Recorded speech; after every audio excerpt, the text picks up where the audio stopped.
Hi, this is Cheryl Gallant, your Conservative Member of Parliament for the Freedom of Expression demanding riding of Renfrew-Nipissing-Pembroke. Last week, Trudeau appointed a senator. He spoke truth to power. Senator David Adam Richards is an award-winning author. After his appointment to the Senate, he left the Independent Senators Caucus and sat as an actual independent.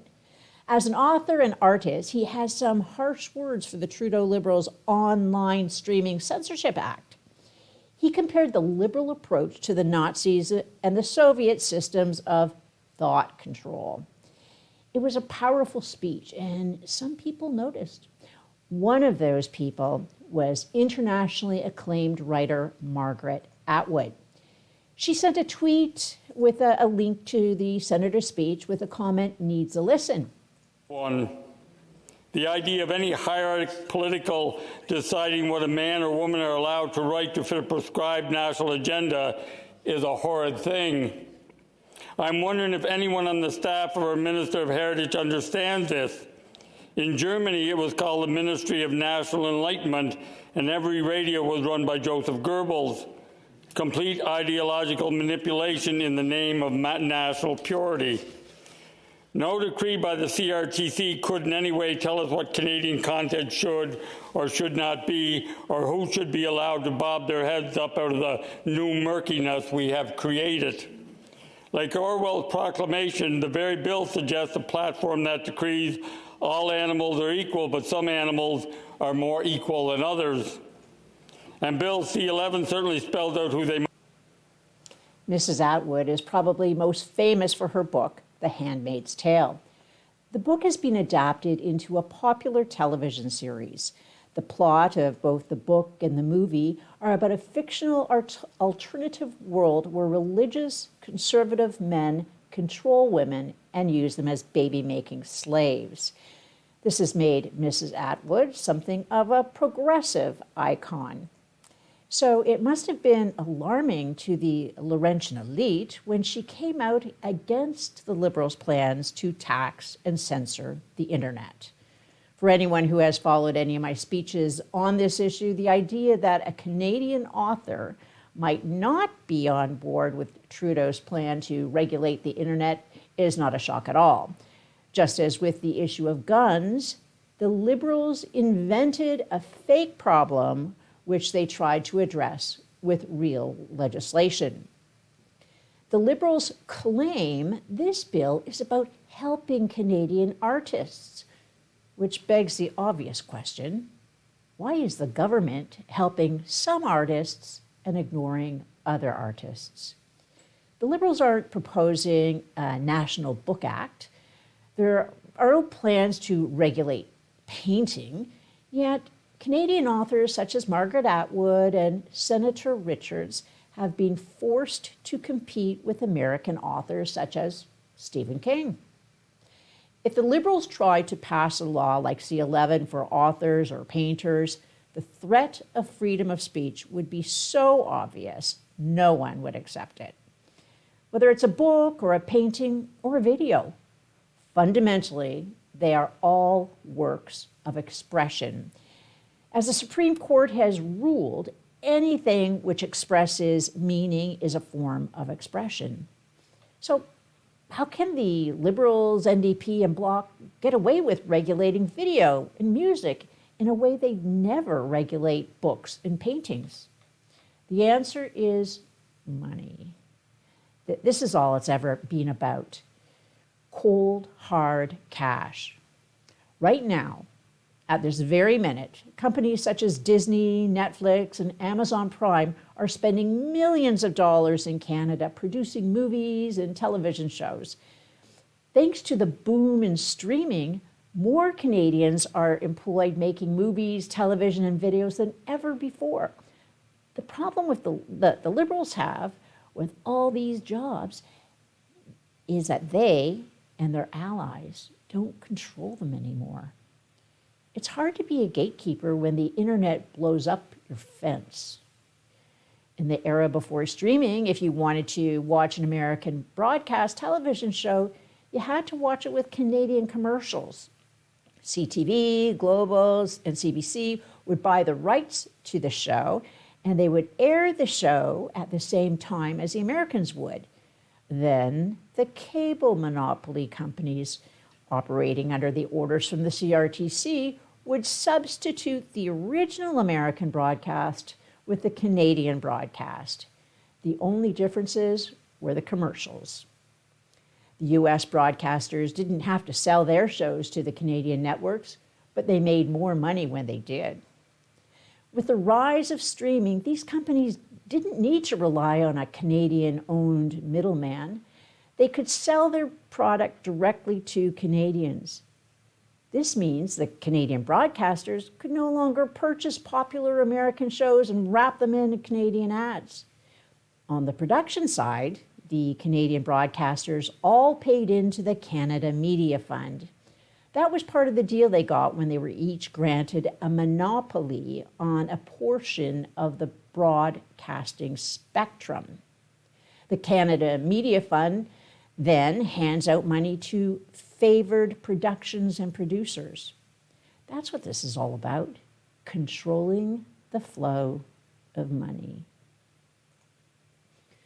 Last week, the Liberals withdrew their 2 amendments seeking to ban many popular hunting rifles. Liberal ministers were dispatched over the weekend to perform damage control. As regular viewers know, the government had strongly suggested this was all done at the behest of the powerful anti-gun lobby. Here's what David Lametti said on Sunday's political talk show, West Block.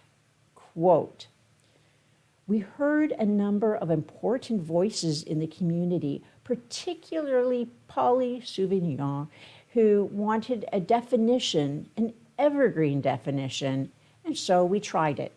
We didn't quite get it right." End quote. Try to imagine any other federal issue where any government would openly brag about taking instruction from lobbyists. We know lobbyists wrote and rewrote Trudeau's Streaming Tax and Censorship Act, but the Liberals never admit that. We know the lobbyists wrote Bill C-18, the News Censorship Act. Environmental lobbyists pretty much run the environment industry, and governments listen to lobbyists. Companies don't spend millions hiring lobbyists because it's unprofitable. Everyone knows this. But it's still shocking to see a Liberal minister just openly admitting it. Of course, with the Liberals walking this back, they needed a way to defend themselves from the anti-gun lobby. Is it any coincidence that Mark Holland and Lametti and Mendicino all start describing this as an emotional issue? Of course, all the leading anti-gun lobbyists are women, and I'm not here to defend the anti-gun lobbyists. I just think Canadians should notice when the Liberals throw their friends under the bus and reveal their fake feminism. Now, why does Lametti feel comfortable openly admitting to the media that he takes marching orders from the lobbyists? Possibly because the lobbyists, the Liberals, and the legacy media are in a toxic, codependent relationship. The Liberals need headlines. The media need quick quotes to meet the deadlines. The lobbyists supply the quotes, the media supply the headlines, and the Liberals pass the laws the lobbyists want. Meanwhile, communities living with the daily reality of gang violence are routinely ignored.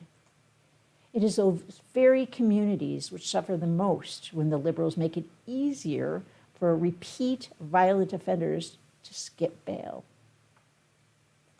On Monday, the president of the CBC gave a self-destructive interview to the Globe and Mail. In the interview, the president of the Canadian Broadcasting Corporation said they would be getting out of the broadcasting business over the next 10 years. She then said it is her job as president to fight those calling for defunding the CBC. She said attacks on the CBC are being stoked by Pierre Poilievre. That's an abusive smear by the CBC. Last week, a retired CBC journalist was murdered in another random act of violence that's become all too common under Trudeau's catch and release policy. She said calls to defund the CBC are just a slogan. Funny, Liberal ministers have been attacking Pierre all week with the same attack line. The CBC's president then said, quote, "I think they feel that CBC is a mouthpiece for the Liberal government," end quote. The president of the CBC uses Liberal government talking points to attack the leader of the official opposition, then wonders why we think the CBC is a mouthpiece for the Liberals. Even if the CBC president wasn't using Liberal talking points, she was the president of the CBC when the CBC sued the Conservative Party. The CBC sued the Conservative Party and lost. If the president of the CBC wonders why cost-conscious Canadians want to defund the CBC, take a look at how they covered the news that the City of New York was giving migrants bus tickets to Roxham Road. Compare that to the coverage that the CBC gave when Florida's governor paid to have migrants flown to Martha's Vineyard. It's not a crime in the U.S. to cross the border from New York to Connecticut. It's not a crime to fly from Florida to Massachusetts. It is against the law to cross the border illegally. The mayor of New York is encouraging migrants to break Canadian law. Our refugee system has become so overwhelmed by the illegal crossings at Roxham Road that some migrants are trying to illegally cross back into the United States. Ever since Trudeau sent out his famous tweet encouraging illegal immigration, Canada's refugee system has been broken. Refugees fleeing the Taliban or Russian tanks are trapped in camps. The socialist mayor of New York is encouraging people to cross into Canada illegally. And the CBC, they use the story to push for more government spending. Clearly, it's time to defund the CBC. After all, since they're not going to be broadcasting anymore, they don't need it. Live from Ottawa, this is Cheryl Gallant.